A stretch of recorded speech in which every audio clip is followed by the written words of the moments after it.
Welcome to Crossroads and Conversations. I'm Geeti, an Indian woman living, laughing and learning in US for the past 23 years.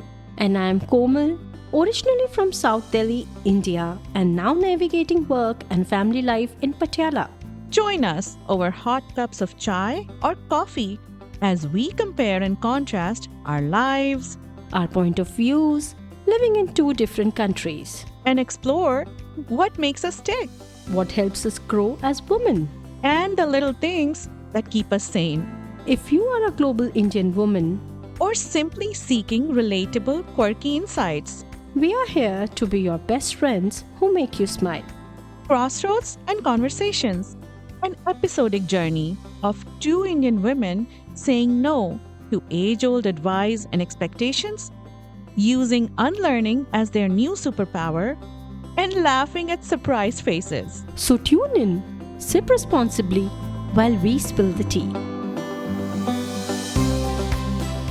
Do you ever feel like, Komal, that your inner teenager rolls her eyes at the endless to do list this society hands you? Are you also tired of having to flash your resume and paycheck every time you open your mouth to make a point just because you're a woman? Oh my god, Geeti. I am so tired of getting participation trophies for juggling household, a professional clinic, motherhood, and a husband when I should be on the podium with a gold medal. Why does it have to be this way? And who in the first place started this whole charade? If these questions have you nodding so hard, you're risking a neck injury, then join us, your hosts with the most, Geeti. And Komal. We're diving headfirst into the wild world of family dramas, relationship roller coasters, and societal shenanigans that shape a girl's sense of worth. We'll unpack the challenges, the tears, and the overburdened existence that comes with adapting to the good girl mold and explore why we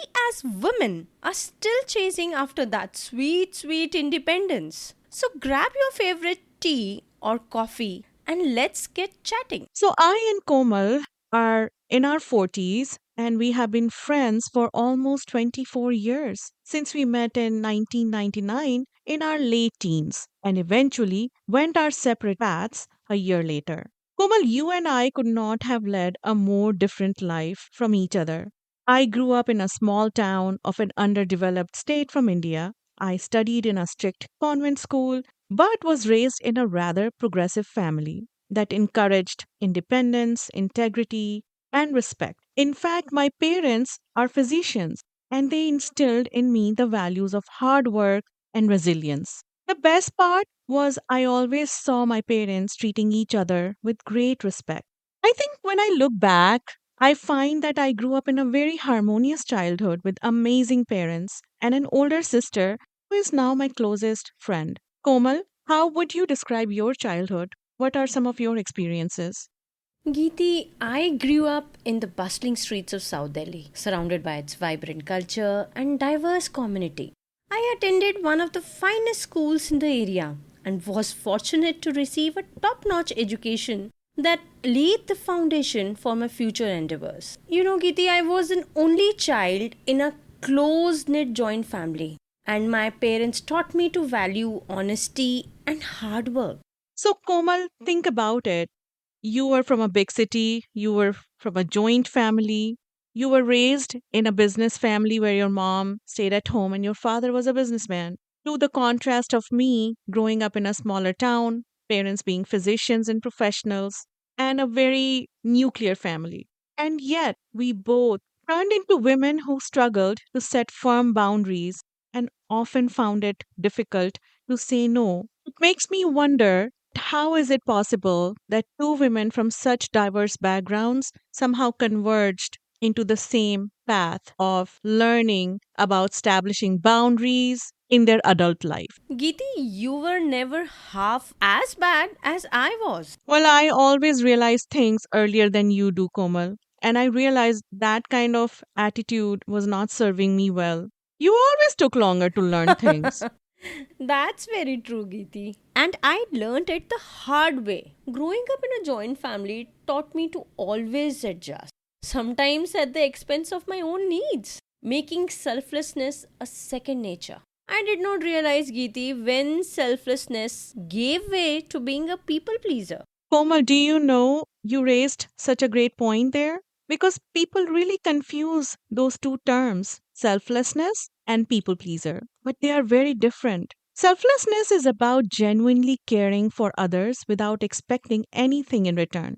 You actually do it for self satisfaction because it makes you happy. People pleasing, on the other hand, is driven by the need for approval, validation from others, or a fear of rejection. It involves adjusting one's behavior to make others happy so that you feel accepted, but usually at the cost of one's own needs or desires.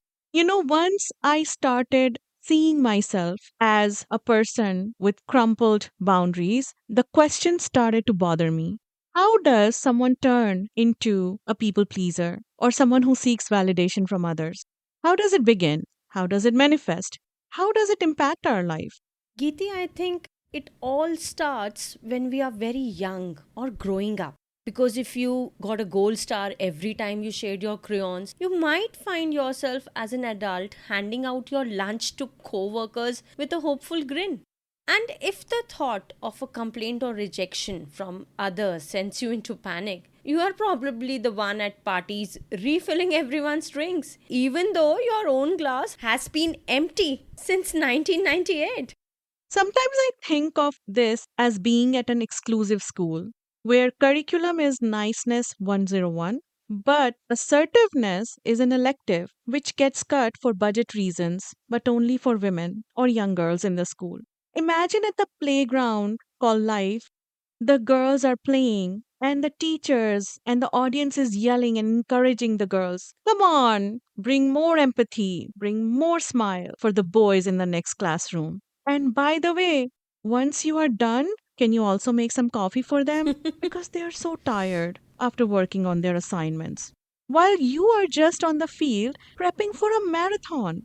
Oh, and don't forget to look pretty when you serve the coffee. We are conditioned to be as accommodating as a leather recliner, Oh, always yes. ensuring everyone else's comfort, often forgetting to check ourselves in. And it is because of our social conditioning combined with learned behavior where girls are praised for being accommodating and being nice, and boys are conditioned to focus only on work that will help them make a living in future and comfortably accept rest of the help from mother, sister, and in future the wife. Geeti, looking back at my childhood, gender was at the core of who I was, but not always in a positive way. Even though our families were supportive, they were progressive, and they loved us irrespective of our gender. The truth is that our environment isn't just our home, it includes schools, neighborhoods, social outings, and travel experiences, as well as interactions with people outside of our immediate family, Komal. And all of these aspects and experiences create the world we live in and we grow up in.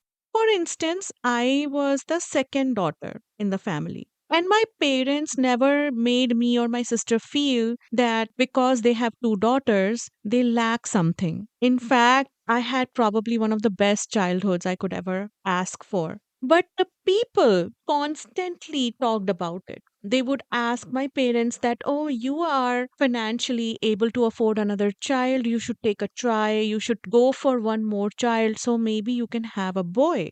As a young girl, as a young daughter, I already started thinking that is having two daughters a bad thing? Is a family incomplete because there is no boy child? These kind of questions or experiences leave a very big impact on a growing child. And at least I did not have a lot of limitations on me because I was a girl. But I saw a lot more impositions on my friends because they were girls. I bet there was something like don't go out alone, wear certain type of clothes, talk gently, laugh softly, and don't argue a lot. Yeah, basically fit in the box of good girl as defined by I have no idea who. Imagine billions of wonderful personalities, but expected to fit into this box called a good girl. As a young girl, I already questioned if being a girl was not good enough. Komal, you were an only child and a girl, but I know you were raised in a big city. So, were your experiences different? No, not really, Geeti. Being the only child, my parents were also often asked to have a second child so they can have a boy. And see, nothing has changed. I was still asked to have a third child after two daughters. Oh, wow. Even now? Yeah, I think girls learn very quickly that the world does not treat them the same as it does the boys. Have you ever seen a man having to hide his shaving kit or his undies ever?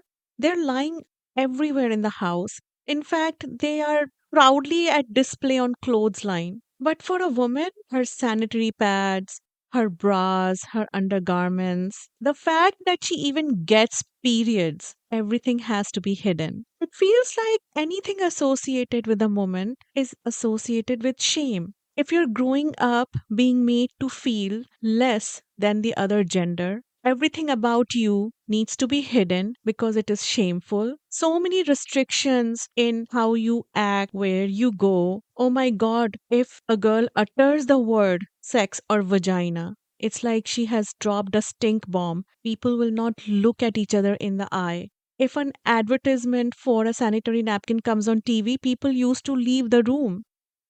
They grow up very insecure about who they are and whether they are good enough or not. And I don't think that's a very healthy way of growing up. Don't you think? definitely, Geeti. All of these experiences slowly condition a girl to be timid, accepting of whatever behavior that is doled out to her, be as invisible as possible, and bring as much convenience and value by her presence as possible. And it's not just limited to young girls. They carry this kind of behavior towards themselves and others even in their adulthood. I saw my mom, in spite of being a successful physician and financially independent, completely responsible for taking care of us and the household. There was no true, fair division of labor. She had help, but she was still completely responsible and accountable for everything that happened in the house. She was always busy, overworked, and on the go, just like all the other women around me growing up. And if they were professionals, they had to do extra to prove their worth after they did the shift at the home. The household had so many demands, festivals, but everything was managed by these working women. I think my mom is the most hardworking, disciplined, organized, and wonderful person I know. She's also very talented. She sews, she knits, but I think everything that she brought to the table was actually baked into her role of being a wife and a mother. She was loved and appreciated, Komal, and very respected, no doubt. When I look back, I think she deserved it 1,000 times more. But at the same time, her colleagues, her physician friends, dealt with a lot of disrespect and even abuse in spite of being financially dependent, Komal. And the society just wanted these women to forgive and forget because marriage must go on. Every social gathering, women seemed busy with feeding and taking care of kids, yes, dinner, and other chores while men hung out together being served on a platter. As they laughed and discussed politics, inflation, and solved every other problem in Yeah. the world except the one that made a difference to their wives. Thing that annoyed me so much right from the childhood. But you know what annoyed me even more, Komal? It was the fact that most women did not find any of this problematic. They really genuinely believed that this is what their place and role is. They actually were willingly waiting hands and feet on their husbands and were not finding anything wrong with it. And that's because the expectations of a woman from society and her husband is very low. You are right. She's raised and conditioned that way. Think about it. For festivals and holidays, moms then and now work hard to buy gifts, establish traditions, make the perfect meals just so everyone is happy. I do it and I'm sure you do it too, Geeti. The reality is that we women still lack the confidence to assert fairness when it comes to sharing household chores and parenting responsibilities with our partners. Actually, so many grown women still have to take permission from their in laws or their husbands to step out of the house.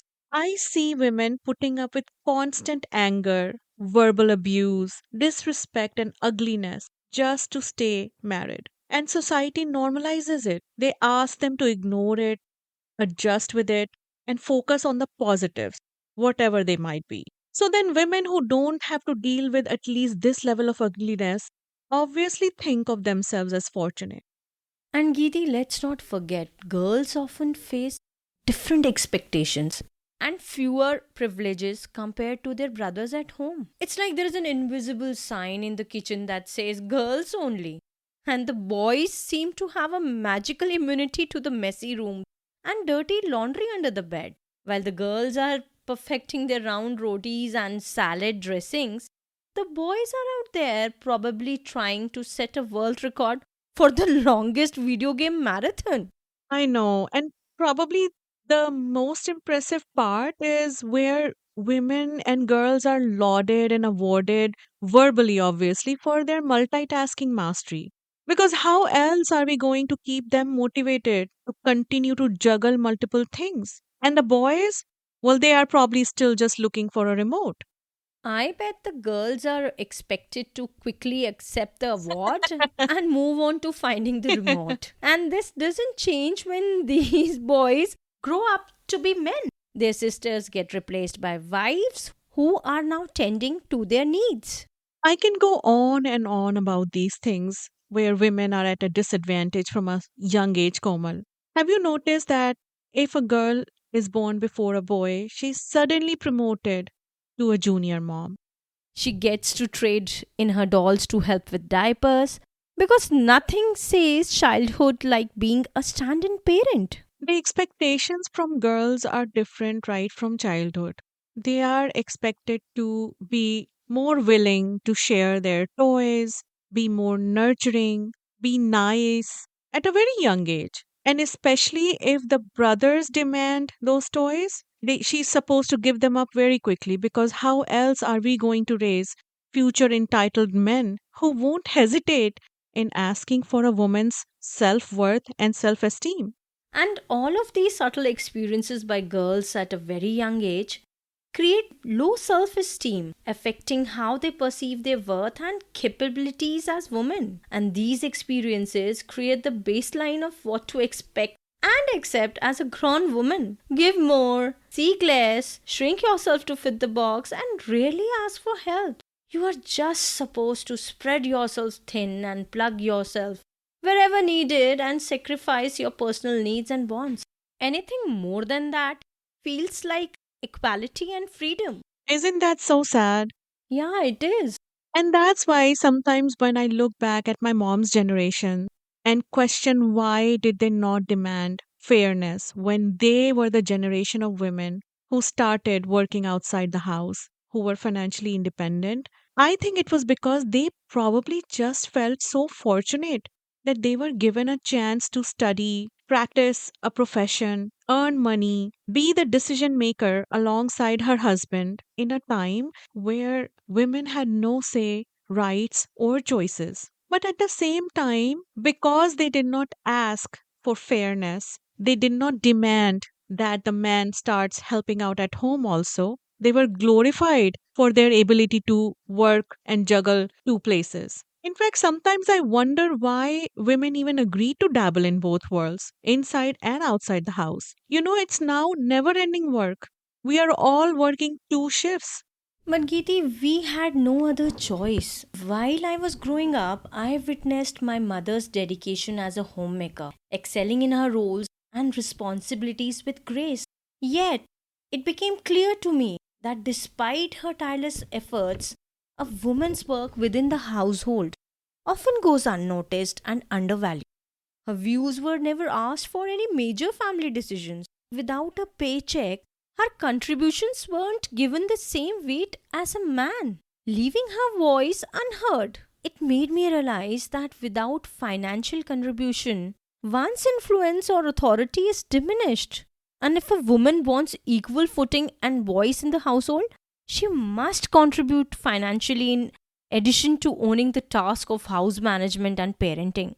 And this realization fueled my desire for a career and financial independence. Hmm. No, I understand, but at the same time, I do feel that it was an unfair deal. Do you remember when all of this started manifesting in you, slowly changing you into a person who wants validation or became a people pleaser? Geeti, I think my need for validation began its full display in my teenage years. Do you remember my personality in college was that of Mother Teresa? Of course, I remember. Yeah. If anyone was sick in the hostel, I would be the first one to take care of her. To the extent that others started pointing it out as a joke that if you have no one else, don't worry, you will still have Komal. Isn't that a good thing to be nice, helpful, empathetic, Komal? Not really, Geeti. Because I used to help others without being asked and often didn't get help in return. And this habit continued into my marriage and other relationship. It feels bad to not receive empathy when you're always giving it. But I know now you have learned those boundaries. So now you know it stemmed from my need to be liked and valued. I felt I had to go the extra mile because normal wasn't good enough. I think most women and girls feel that way, that they are not worthy enough or good enough.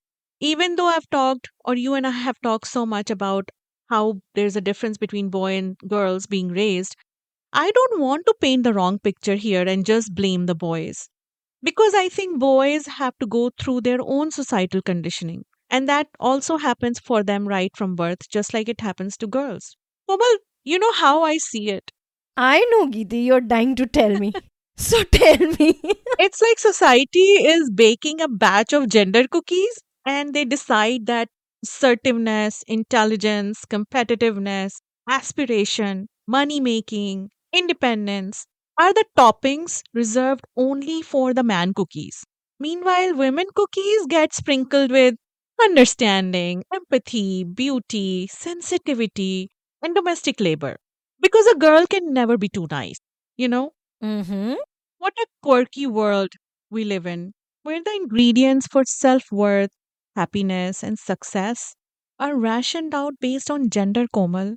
And Geeti, don't forget, there's the age old recipe for marital bliss, which suggests that girls should be served up fresh and young before they develop a taste for independence or get too assertive. But who decides that we can't mix up the recipe and add a little spice to those woman cookies? In fact, being mother to two boys, I have been mixing the toppings of empathy, sensitivity, and domestic labor in their cookies because we will have to work together so that the next generation of boys and girls don't feel burdened by these gender norms and standards.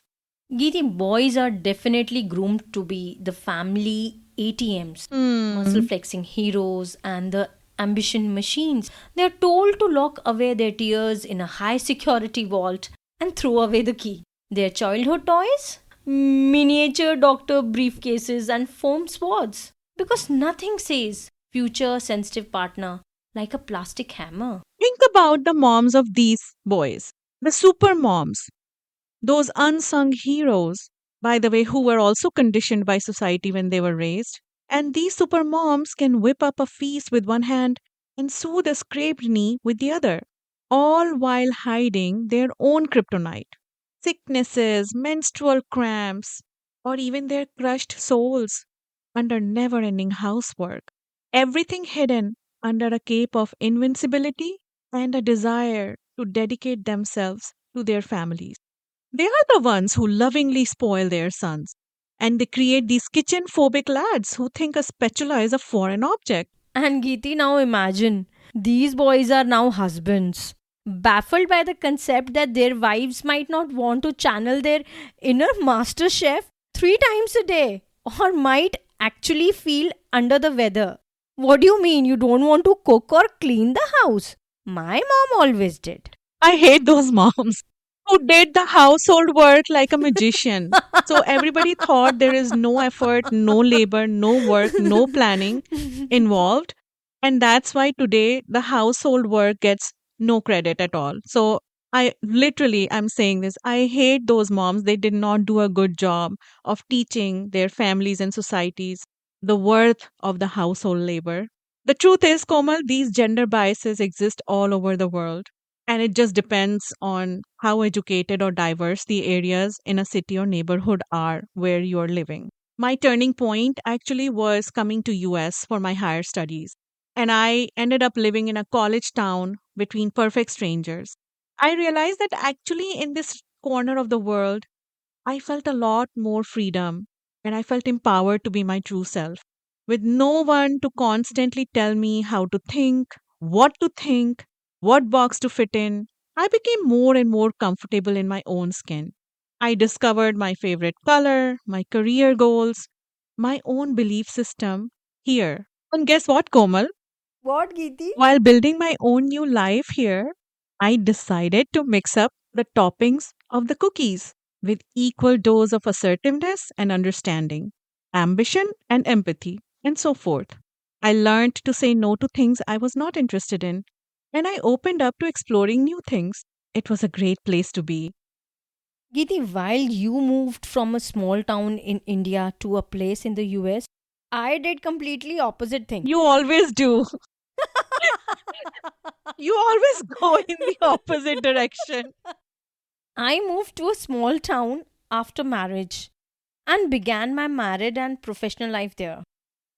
As a practicing professional and a young married woman, I was still expected to manage the household, cook, take care of kids, plan our social lives, set up a successful clinic, and share financial responsibilities. Whereas my husband only had to worry about professional growth and didn't share the household chores like every other husband around me.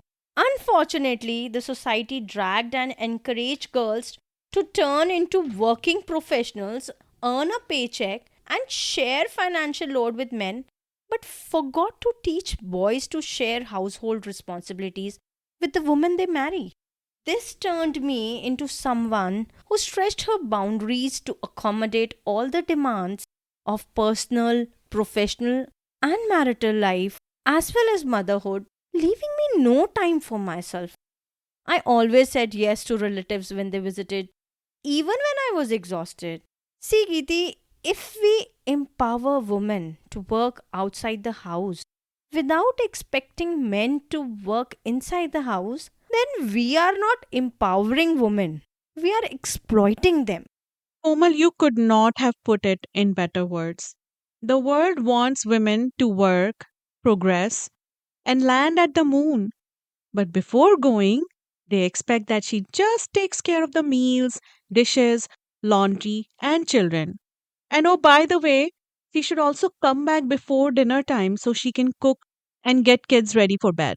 I think these expectations that are there with women once they have a family of their own puts immense pressure on us. I began to slip into a people pleaser role after I became a mother. It slowly manifested in my marriage and other relationships, maybe because of the dynamics of marriage I saw growing up. I saw husbands often put on a pedestal and the society expecting women to work harder to maintain a successful relationship and be the primary provider and caretaker of children while constantly making compromises. Komal, I think I felt conflicted because although from societal standards they were subtle compromises, but they bothered me because they were taking me away from who I was or wanted to be at the core. And I'm not the only one because, based on my experiences and conversations with other women, especially during that very difficult time when a woman becomes a young mother, the scale of fairness when it comes to sharing household chores and parenting responsibilities is often so skewed that most of us have more than once felt like a single mom. Geeti, you won't believe how many times I've felt like a single mom. In our generation, I can tell you that most men have never changed a diaper or sat down to feed their children. And what is worse is that most men think that they are doing enough, that they are providing the support that the wife needs during this time. And when they feel the wife is harried, upset, angry, asking for more, then the normal reaction from them is, what more do you want? It's like they take out the trash and believe that they have cleaned the entire house. They forget that these women are going through such a big change emotionally, mentally, physically. Their body is changing, their life is changing. And no, it's not equally changing for men. Plus, most women are also working outside. And honestly, postpartum period is not just 6 to 8 weeks after a delivery, it extends much more beyond that. All of that is hard, Geeti. Constant demands from me in the role of wife, the household supervisor, and mother was turning me into a person who had a hard time saying no. It's because, Geeti, women all over become wives and mothers who can't justify asking for time. We feel guilty when we prioritize ourselves and can't say no, even when we are sick or overcommitted. We feel like we have to give the world what is being asked to keep everyone happy, and we don't have any concept of boundaries. For me, it wasn't until later, after being a wife and a mother, that I realized the distinction between making minor adjustments and sacrificing my own well being. All of this took a toll on my health, and I realized that if I am not taking care of myself, how can I expect others to take care of me? So true. I think for me, the fact that I was lacking boundaries came into play more after having kids. And I think it's just because when it was just the two of us, outside of work, whatever time we had it for each other. And it was enough to go above and beyond if I wanted to for my husband and still have time for myself.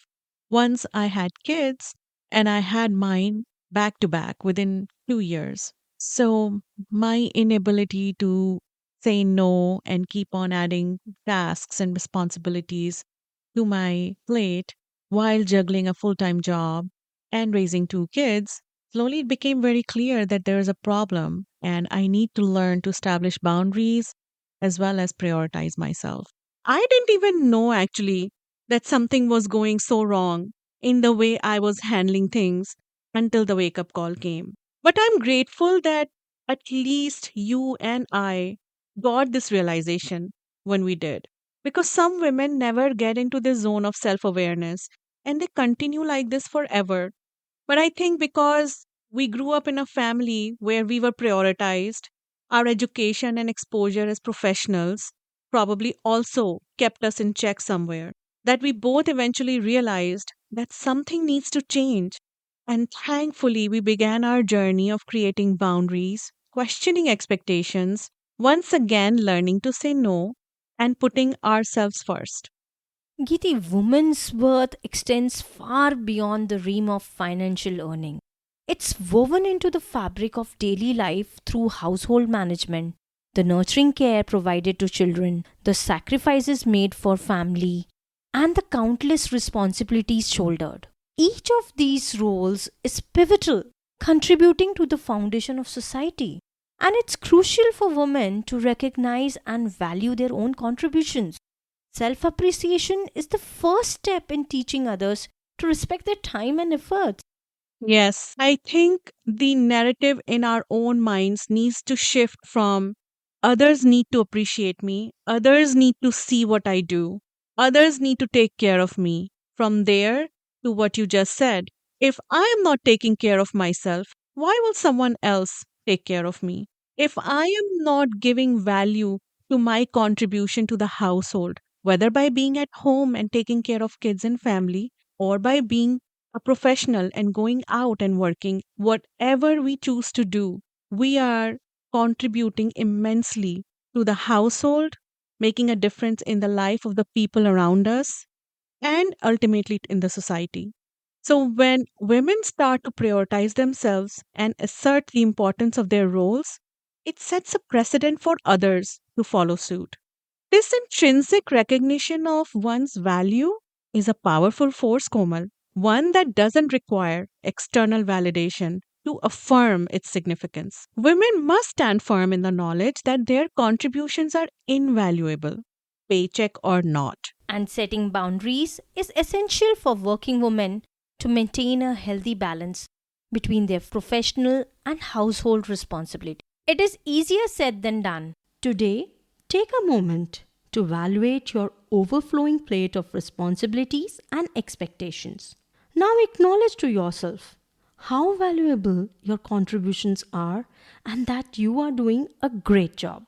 Because first, you have to believe that your contributions to your family, to the society are important. As we wrap up this episode, we want to know what are some of your experiences growing up as a girl that shaped you into the person you are today. Do you think you are a people pleaser or are you someone who knows her self worth? Let us know in your comments. We hope you enjoyed today's episode. We welcome you to join our tribe on Instagram at Crossroads and Conversations. Let's continue the conversation. Remember, your life isn't just about reaching a destination. So make your own mistakes, chart your own path, and enjoy the journey. We will see you again at Crossroads for another conversation. Until then, this is Geeti And Komal, signing off.